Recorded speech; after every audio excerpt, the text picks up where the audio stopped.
મિત્રો વાત કરીએ દેશની દિગ્ગજ ફૂટવેર કંપની બાટા ઇન્ડિયાએ 30 જૂનના રોજ સમાપ્ત ચાલુ નાણાકીય વર્ષના પહેલા ક્વાર્ટરના શાનદાર પરિણામ જાહેર કર્યા છે.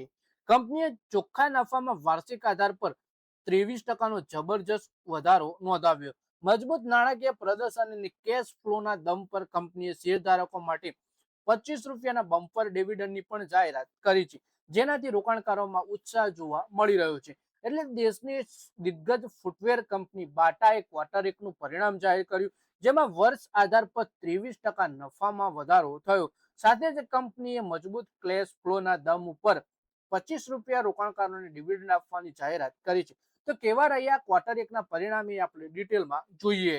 આંકડાઓ ઉપર નજર કરીએ તો જૂન ક્વાર્ટરમાં બાટા ઇન્ડિયાનો ચોખ્ખો નફો વધી ₹63.98 કરોડ ઉપર પહોંચી ગયો. ગયા વર્ષે આજ સમાન ક્વાર્ટરમાં કંપનીને ₹52 કરોડ ચોખ્ખો નફો થયો હતો.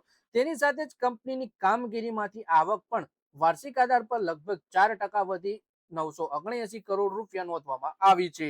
મોંઘા ફૂટવેર અને પ્રીમિયમ પ્રોડક્ટને વધારી કંપની નફામાં પણ આ ઉછાળાનું સૌથી મોટું કારણ પછી વાત કરીએ કંપનીના નફામાં આ ઉછાળાનું સૌથી મોટું કારણ પ્રીમિયમ અને મોંઘા શૂઝની વધતી માંગ રહી. બાટા ઇન્ડિયાએ ગયા થોડા સમયથી સસ્તા અને પરંપરાગત શૂઝની જગ્યાએ હાઈ માર્જિન વાળા પ્રીમિયમ ફૂટવેર સેગમેન્ટમાં પોતાનું ધ્યાન કેન્દ્રિત કર્યું. ગ્રાહકો દ્વારા સારી ક્વોલિટી અને સ્ટાઇલિશ શૂઝને પ્રાથમિકતા આપવાનો સીધો ફાયદો કંપનીના ઓપરેટિંગ માર્જિન અને નફા ઉપર જોવા મળ્યો છે. યુવાનો અને કેઝ્યુઅલ ફૂટવેરના શોખીન વચ્ચે કંપનીનું સ્નીકર સ્ટુડિયો ફોર્મેટ ખૂબ જ સફળ સાબિત થયું છે.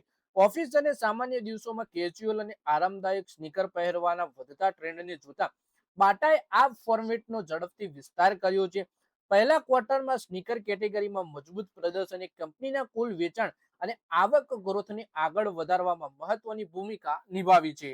કંપનીએ મોટા મહાનગરોની સાથે સાથે ભારતના ટિયર 2 અને ટિયર 3 શહેરો અને નાના નગરોમાં પોતાના રિટેલ સ્ટોર્સના વિસ્તારની ગતિને જાળવી રાખી છે. નવી ફ્રેન્ચાઇઝી અને કંપનીના માલિકના સ્ટોર્સ ખોલવાની આ આક્રમક વ્યૂહરચનાથી બાટાને નવા ગ્રાહકો સુધી સીધી પહોંચ બનાવવામાં મદદ મળી છે. નાના શહેરમાં બ્રાન્ડેડ ફૂટવેરની વધતી માંગનો લાભ ઉઠાવીને કંપનીએ પોતાના બજાર હિસ્સેદારીની મજબૂત કરી છે.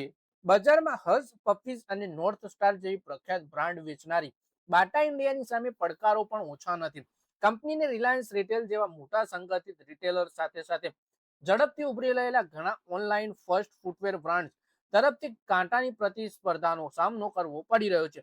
આ પડકાર છતાંય પ્રીમિયમ પ્રોડક્ટ્સ અને આક્રમક રિટેલ વિસ્તારની વ્યૂહરચનાથી બાટા પોતાની પકડ મજબૂત બનાવી રાખી છે.